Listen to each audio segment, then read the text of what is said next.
Air transit airline की flight 236 Toronto से Lisbon की तरफ जा रही थी। ये आधी रात का समा था और जहाज अटलांटिक ओशन के बीचों बीच 39,000 फीट के एल्टीट्यूड पे क्रूज कर रहा था। ये सिचुएशन पायलट्स रोज फेस करते हैं और इसमें कुछ भी एबनॉर्मल जैसा नहीं था। पर जहाज में एक चीज ऐसी थी जो चंद लम्हों में ही सारी सिचुएशन को बदलने वाली थी। यहाँ आपको बताते चले कि अटलांटिक ओशन के ऊपर 39,000 फीट के एल्टीट्यूड से भी दूर दूर तक जमीन नजर नहीं आती। वहाँ कैप्टन को अचानक मालूम पड़ा कि जहाज का फ्यूल अब खत्म होने वाला है।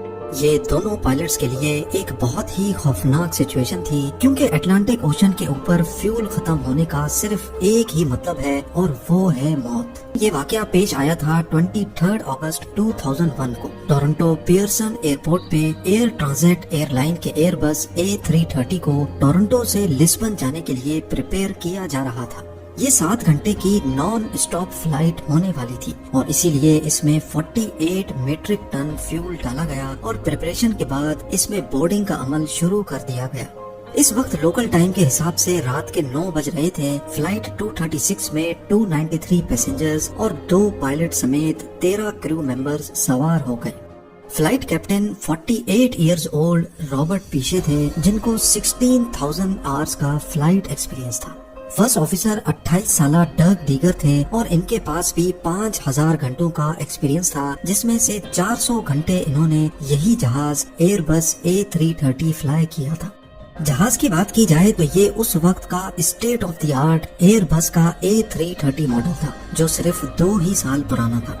कुल मिलाकर बात ये है कि ना ही पायलट्स के एक्सपीरियंस में कोई कमी थी और ना ही जहाज में किसी किस्म का कोई फॉल्ट था। तमाम फ्लाइट चेक्स कंप्लीट करने के बाद पायलट्स फ्लाइट 236 को रनवे तक लेके गए और ATC की परमिशन से इन्होंने जहाज को टेक ऑफ कर दिया। टेक ऑफ के बाद पायलट ने जहाज का रुख अटलांटिक ओशन के उस पार लिस्बन की जानिब किया। चंद ही मिनटों में जहाज अपने क्रूजिंग एल्टीट्यूड 39,000 फीट तक जा पहुंचा। अमूमन इस तरह की लॉन्ग फ्लाइट्स पे पायलट्स का ज्यादा काम नहीं होता, क्योंकि ज्यादातर काम ऑटो पायलट सिस्टम ही करता है। पायलट सिर्फ सिचुएशन मॉनिटर करते हैं और कंट्रोल टावर को अपनी लोकेशन और अपडेट से आगाह करते रहते हैं। फ्लाइट 236 को टेक ऑफ किए 4 घंटे गुजर चुके थे। अभी तक सब कुछ नॉर्मल चल रहा था और पैसेंजर केबिन में ज्यादातर लोग रात होने की वजह से सो रहे थे। जहाज अटलांटिक ओशन के ठीक सेंटर में पहुंच चुका था और यही वो लम्हा था जब जहाज में एक मसला हो गया। कैनेडियन टाइम के हिसाब से रात के 1 बजे पायलट ने जहाज के इंजन नंबर 2 यानी जहाज के राइट इंजन में एक एबनॉर्मल रीडिंग नोटिस की। इंजन में ऑयल का प्रेशर ज्यादा शो हो रहा था, ऑयल की क्वांटिटी कम और ऑयल टेम्परेचर भी लो इंडिकेट हो रहा था। इस तरह का एरर पायलट्स अपने कैरियर में पहली बार देख रहे थे। उन्होंने फौरन फ्लाइट मैनुअल खोला और इस अजीब एरर के बारे में जानने की कोशिश की। नॉर्मली जब जहाज ऑपरेशनल होता है तो वक्त के साथ ऑयल टेम्परेचर बढ़ता है, लेकिन यहाँ वो लो टेम्परेचर इंडिकेट कर रहा था, जो कि किसी भी तरह नॉर्मल नहीं था।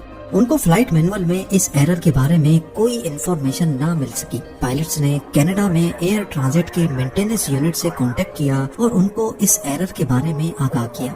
बदकिस्मती से मेंटेनेंस यूनिट को भी इस एरर के बारे में मालूम नहीं था। उन्होंने पायलट को कहा कि वो इस एरर को मॉनिटर करते रहे, वो थोड़ी देर बाद उनसे दोबारा कांटेक्ट करेंगे।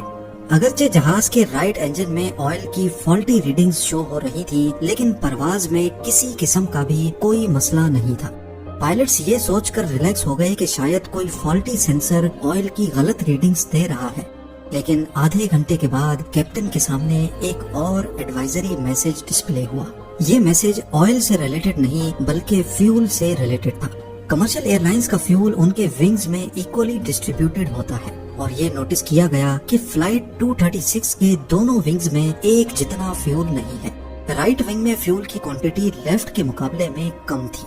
अब नॉर्मली ये मसला भी इतना सीरियस नहीं होता, क्योंकि इस मसले को फ्लाइट के दौरान ही फिक्स किया जा सकता है। कैप्टन ने इस मसले को फिक्स करने के लिए क्रॉस फीड वाल्व खोल दिया, जिससे लेफ्ट विंग से फ्यूल राइट विंग में जाना शुरू हो गया और मिनटों में अब वापस दोनों विंग्स में फ्यूल की क्वांटिटी बराबर हो चुकी थी। इस बात को अभी 10 मिनट ही गुजरे थे कि कैप्टन को लो फ्यूल की वार्निंग दिखना शुरू हो गई। ये एक ऐसा मसला था जिसको कोई भी पायलट फेस नहीं करना चाहता, और वो भी पैसेंजर से भरे जहाज में।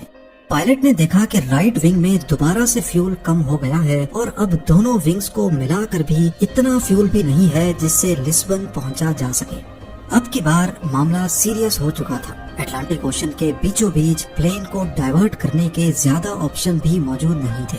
हकीकत में इनके पास एक ही ऑप्शन था और वो था एज़ोर्स आइलैंड। ये आइलैंड्स अटलांटिक ओशन में मौजूद पोर्चुगल टेरिटरी का हिस्सा हैं, जहां टर्सेरा नामी आइलैंड पर एयरपोर्ट मौजूद है।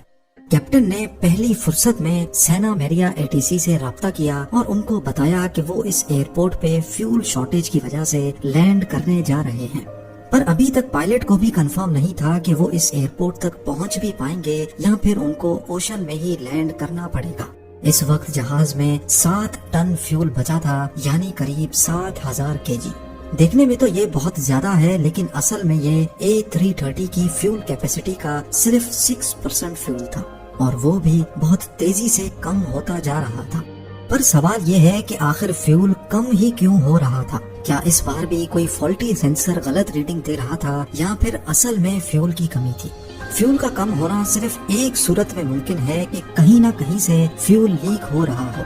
ये पता लगाने के लिए कैप्टन ने फ्लाइट क्रू को इंस्ट्रक्शंस दी कि विंग की ट्रेलिंग एज यानी विंग के पिछले हिस्से को जाकर मॉनिटर करें। अगर तो फ्यूल लीक हो रहा होगा तो जरूर वहाँ से कोई इंडिकेशन मिलेगी, पर अंधेरे की वजह से क्रू को ऐसी कोई इंडिकेशन ना मिल सकी। अब कंडीशन ये थी कि हर 5 मिनटों में 1 टन फ्यूल खत्म हो रहा था। कैप्टन को अब क्लियर हो गया कि फ्यूल कहीं ना कहीं से लीक जरूर हो रहा है। उनके पास अब सिर्फ 25 मिनटों का फ्यूल बाकी बचा था, जिससे टर्सेरा एयरपोर्ट तक भी पहुंचना मुमकिन नहीं था। इस दौरान कैप्टन और फर्स्ट ऑफिसर लगातार मेंटेनेंस यूनिट और एटीसी से कांटेक्ट में थे। मेंटेनेंस यूनिट ने कैप्टन को इंस्ट्रक्शंस दी कि वो फ्यूल लीकेज को कंफर्म करने के लिए जहाज को 39,000 से 20,000 फीट तक लेकर जाएं, पर कैप्टन ने ऐसा करने से इनकार कर दिया, क्योंकि पायलट का मानना था कि अगर फ्यूल लीकेज कंफर्म भी हो गई तो जहाज को वापस ऊपर लेकर जाना पॉसिबल नहीं होगा। एटलीस्ट उनके पास अभी 39,000 फीट पर ग्लाइडिंग का ऑप्शन तो बाकी है। अगले चंद मिनटों में सारे शक दूर हो गए जब जहाज के राइट इंजन में आग भड़क उठी। ये देखकर जहाज में अफरा तफरी मच गई और पैसेंजर्स जो अभी तक सुकून की नींद सो रहे थे, उनके सुकून को खौफ के बादलों ने ढक दिया। जहाज में अब 4.5 टन फ्यूल और सिर्फ एक इंजन बचा था। इस एक इंजन पे जहाज का क्रूज करना पॉसिबल नहीं था, लिहाजा अब आहिस्ता आहिस्ता एल्टीट्यूड कम होना शुरू हो गया। दूसरी तरफ टर्सेरा एयरपोर्ट पे इमरजेंसी नाफिज हो गई। फायर ट्रक्स और इमरजेंसी क्रू ने हर तरह की सिचुएशन से निपटने के लिए अपनी तैयारियां शुरू कर दी। जहाज जो कि टर्सेरा एयरपोर्ट से अभी भी 240 किलोमीटर दूर था, उसमें अब सिर्फ 600 केजी का फ्यूल बचा था। इतने में वही हुआ जिसका डर लगा हुआ था। जहाज का लेफ्ट इंजन फुल थ्रस्ट पे चलने की वजह से जल गया और अब फ्लाइट 236 बगैर इंजन के अटलांटिक ओशन के ऊपर ग्लाइड करने लगी। यहाँ पर कैप्टन का जहाज को 20,000 फीट तक ड्रॉप ना करने का फैसला बिल्कुल सही साबित हुआ। दोनों इंजन बंद होने की वजह से अब जहाज के अंदर अंधेरा छा गया, क्योंकि इंजन की वजह से ही जहाज का इलेक्ट्रिकल सिस्टम भी चलता है। खुशकिस्मती से जहाज का ऑटोमेटिक टरबाइन बाहर निकल आया, जो कि एयर स्पीड से सिर्फ इतनी इलेक्ट्रिसिटी जनरेट करता है जिससे कॉकपिट के इम्पोर्टेंट इक्विपमेंट्स चल सके। अब टर्सेरा एयरपोर्ट 120 किलोमीटर दूर था। जहाज 30,000 फीट तक नीचे आ गया था और कैप्टन को यह डिस्टेंस सिर्फ ग्लाइड करके पार करना था। पैसेंजर केबिन में अंधेरा और पिन ड्रॉप साइलेंस ने एक खौफ का समा बनाए रखा था, ऐसी खामोशी जो शायद किसी आफत का इशारा दे रही थी। वर्स्ट केस ये था कि अगर जहाज एयरपोर्ट तक ना पहुंच पाया तो उसको ओशन में ही लैंड कराना पड़ेगा। इसी वजह से क्रू ने पैसेंजर्स को पानी में लैंडिंग के हवाले से प्रिपेयर करना शुरू कर दिया। ओशन में लैंडिंग हर तरह से खतरनाक होती है, क्योंकि अगर तो पैसेंजर इम्पैक्ट से बच भी गए तो पानी में डूब सकते हैं, और अगर पानी में नहीं डूबे तो ठंडे पानी की वजह से हाइपोथर्मिया से मर सकते हैं। अब नॉर्मली बगैर इंजन के पैसेंजर प्लेन को ग्लाइड करना बहुत मुश्किल होता है। सब कुछ प्लेन के पिच कंट्रोल पे डिपेंडेंट था, जिसको पायलट मैनुअली स्टिक से कंट्रोल कर रहे थे। जहाज का एल्टीट्यूड 2000 फीट पर मिनट के हिसाब से ड्रॉप हो रहा था, यानी अगले 15 मिनटों में या तो जहाज एयरपोर्ट पर पहुंचेगा या फिर ओशन में। جب پلین کا ڈسٹینس ٹرسیرا ایئرپورٹ سے 15 کلومیٹر رہ گیا تو اس کا الٹیٹیوڈ 13,000 فیٹ تھا، اور نارملی اتنے ڈسٹینس پر الٹیٹیوڈ 3,000 فیٹ رکھنا ہوتا ہے۔ اب اگر تو پائلٹ نے نوز ڈائیو کر کے اپنا الٹیٹیوڈ کم کیا تو پلین کی اسپیڈ بہت تیز ہو جائے گی، اور اس سچویشن میں کریش لینڈنگ کے امکان بہت زیادہ ہوتے ہیں۔ اسی لیے پائلٹ نے جہاز کو وہیں ایک 360 چکر لگوایا۔ یہ چکر جب کمپلیٹ ہوا تو ایئرپورٹ سے ڈسٹینس اتنا ہی تھا جبکہ الٹیٹیوڈ 5,000 فیٹ تک ڈراپ ہو چکا تھا۔ یہ الٹیٹیوڈ ابھی بھی زیادہ تھا، پر اتنا زیادہ نہیں کہ ایک اور 360 لگایا جا سکے۔ اسی لیے پائلٹ نے جہاز کی پوزیشن رن وے کی سیدھ میں کی اور اس کو چند ایس ٹرنز لگوائے۔ ایس ٹرنز کی وجہ سے جہاز کا رن وے سے ڈسٹینس مزید بڑھ گیا اور اس کو الٹیٹیوڈ کم کرنے کا مزید ٹائم مل گیا۔ نارمل حالات میں لینڈنگ کے وقت فلیپس اوپن رکھے جاتے ہیں جس سے ڈریگ پیدا ہوتا ہے، اور انجن تھرسٹ بڑھا دیا جاتا ہے جس سے پلین کی نوز اوپر ہو جاتی ہے۔ پر فلائٹ 236 کے پاس انجن تھرسٹ تو تھا نہیں، اسی لیے یہ لینڈنگ نارمل لینڈنگ سے بہت الگ اور بہت خطرناک بھی تھی۔ پائلٹ کے پاس پلین کو لینڈ کرنے کا صرف ایک ہی چانس تھا، یا تو آر یا تو پار۔ آخر کار پلین ایک زور کے جھٹکے سے رن وے پر لگا اور 12 میں سے 8 ٹائرز برسٹ ہو گئے۔ پلین کو روکنے میں تھوڑی مشکل تو ضرور پیش آئی، لیکن فائنلی وہ اسکڈ کرتا رک ہی گیا۔ پلین رکتے ہی اس کے لینڈنگ گیئر میں آگ بھڑک اٹھی، جس پر ایئرپورٹ کرو نے فوراً قابو پا لیا۔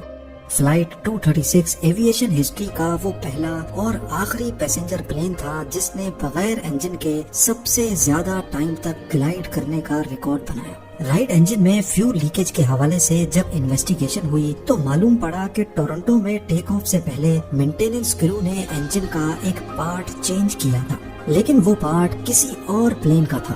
لوز فٹنگ کی وجہ سے اس میں وائبریشن ہوئی جس نے قریب سے گزرتی فیول لائن کو برسٹ کر دیا۔ اس واقعے کے بعد ہی ایئر بس نے ایک نیا سسٹم انسٹال کیا جس سے فیوچر میں پائلٹس کو دوران پرواز فیول لیکیج کا بھی پتہ پڑ سکے گا۔ 1 سال بعد کیپٹن رابرٹ پیشے اور فرسٹ آفیسر ڈگ ٹیگر کو ایئر بس A330 پر ڈیڈ اسٹک لینڈنگ پرفارم کرنے کے لیے سپیریئر ایئرمین شپ ایوارڈ سے نوازا گیا۔